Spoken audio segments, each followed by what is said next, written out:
Hai, selamat datang. Hari ni jom kita simbang sikit pasal reka bentuk interaksi.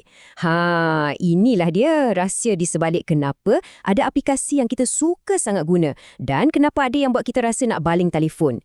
Ia sebenarnya satu seni dan juga sains untuk pastikan teknologi betul-betul bekerja untuk kita, bukan sebaliknya. Mesti semua orang pernah rasa macam ni kan? Baru je install aplikasi baru, buka-buka je terus blur. Tak tahu nak tekan mana, butang bersepah, fungsi tak jelas. Rasa geram dan frust itulah sebenarnya masalah besar yang cuba diselesaikan oleh pereka bentuk interaksi.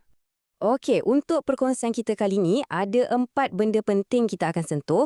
Pertama, kita akan fahamkan dulu kenapa bidang ni wujud dan penting. Lepas tu, kita akan bongkar 5 prinsip asas reka bentuk. Kemudian, kita tengok macam mana prinsip ni diguna pakai dalam aplikasi yang kita guna hari-hari. Dan akhir sekali, macam mana anda sendiri boleh jadi pengkritik dan menilai teknologi di sekeliling anda. Baiklah. Jom kita mulakan. Soalan paling asas sekali, kenapa kita perlu ambil peduli pasal interaksi antara manusia dengan komputer ni? Kenapa ia jadi satu benda yang crucial sangat zaman sekarang? Ini jawapannya. Reka bentuk interaksi ni, tugas dia macam membina sebuah jambatan. Jambatan antara kita, manusia, dengan dunia komputer yang kompleks. Tujuannya satu, nak pastikan produk digital tu bukan sekadar berfungsi, tapi ia mestilah mudah kita nak faham, efisien dan yang paling penting, seronok bila kita guna. Kalau kita fikir balik kan, zaman dulu, katalah 30-40 tahun lepas, komputer ni besar gedabak, mission yang rumit hanya untuk orang-orang pakar je. Tapi sekarang, komputer ada dalam poket kita. Semua orang guna. Perubahan besar dari alat untuk pakar kepada alat harian untuk semua orang inilah yang menjadikan reka bentuk yang bagus tu satu kemestian. Ia bukan lagi satu kemewahan. Jadi, apa sebenarnya yang mendorong keperluan ni? Ada beberapa sebab utama. Satu, dah tentu permintaan pasaran. Kita sebagai pengguna, mestilah nak pilih produk yang senang guna kan? Dua, produktiviti. Aplikasi yang dizainnya bagus buat kerja kita jadi lagi cepat. Tiga, dari sudut bisnes pula, ia jimatkan kos. Daripada kena baiki produk yang gagal nanti, baik buat betul-betul dari awal.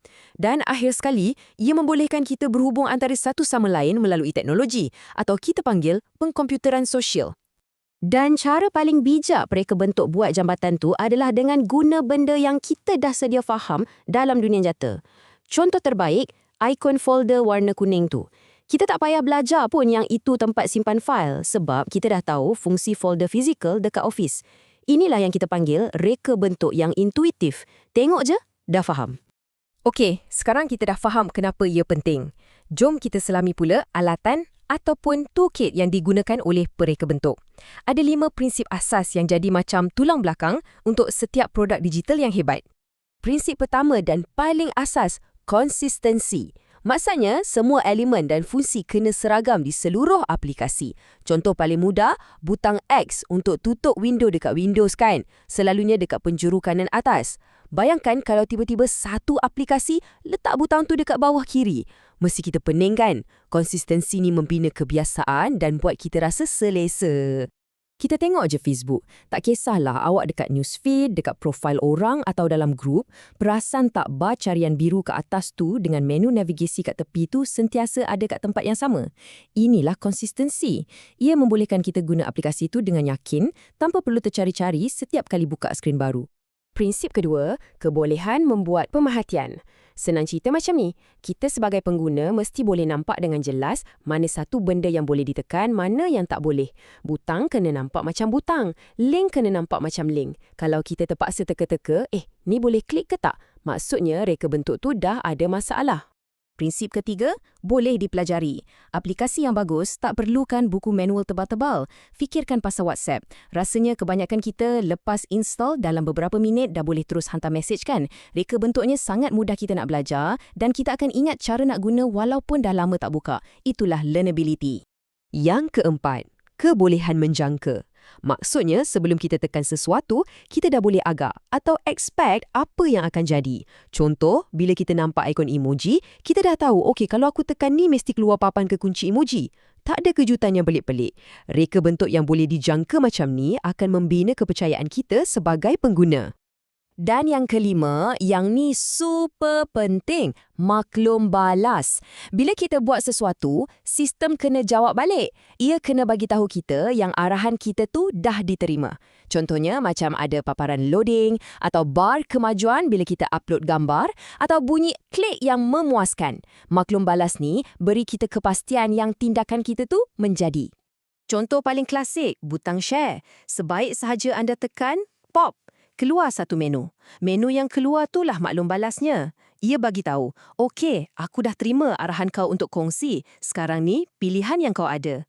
Bayangkan kalau tekan butang share tu tapi tak jadi apa-apa. Senyap je. Mesti kita tekan lagi sekali kan? Itulah pentingnya maklum balas. Jadi, kita ulang kaji sekejap.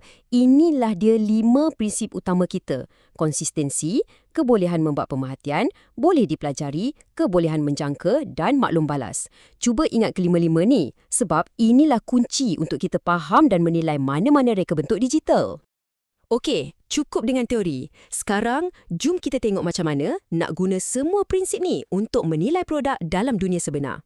Yang menariknya kat sini ialah ia tunjukkan macam mana prinsip-prinsip yang abstrak tadi boleh kita tukar jadi soalan yang konkret. Contoh, nak nilai konsistensi dekat Facebook, kita boleh tanya, layout ikon dengan menu dia sama tak kat semua page? Nak tahu ia boleh dipelajari atau tak? Kita tanya, senang tak nak faham cara guna fungsi utama? Dan untuk maklum balas, kita uji dengan soalan, bila post gambar, ada tak notifikasi cakap dah berjaya? Soalan-soalan macam inilah yang mereka guna untuk tahu produk tu okey ke tak. Dan sekarang kita dah sampai ke bahagian terakhir, bahagian di mana giliran anda pula beraksi. Dengan ilmu baru yang anda dapat ni, anda sebenarnya dah ada kuasa untuk jadi seorang pengguna dan pengkritik teknologi yang lebih bijak. Cuba tengok telefon pintar anda sekarang. Mesti penuh dengan macam-macam aplikasi. Ada yang anda suka guna, ada yang guna sebab terpaksa. Tapi kena ingat, setiap satu aplikasi tu adalah hasil daripada pilihan-pilihan reka bentuk interaksi, tak kiralah sama ada pilihan tu baik ataupun teruk. Jadi, sebagai penutup, cuba ambil aplikasi kegemaran anda. Fikirkan sekejap. Adakah ia konsisten?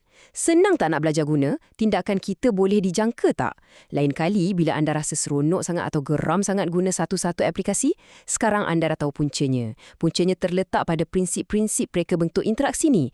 Dan anda akan sedar, reka bentuk yang hebat tu, ia bukan satu kebetulan. Ia adalah satu pilihan yang dibuat dengan teliti.